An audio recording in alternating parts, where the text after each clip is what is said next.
You ask Tiger to solve. This deals with linear equations with one unknown. The final result is x equals -4/5. Let's solve it step by step. Simplify the expression. Expand the parentheses. Simplify the arithmetic. Expand the parentheses. Simplify the arithmetic. Group like terms.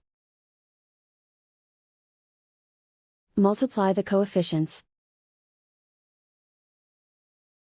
Expand the parentheses. Group like terms.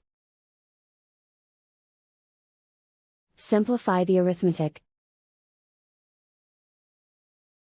Group all constants on the right side of the equation. Subtract 4 from both sides. Simplify the arithmetic.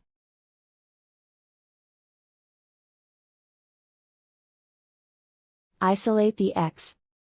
Divide both sides by 5.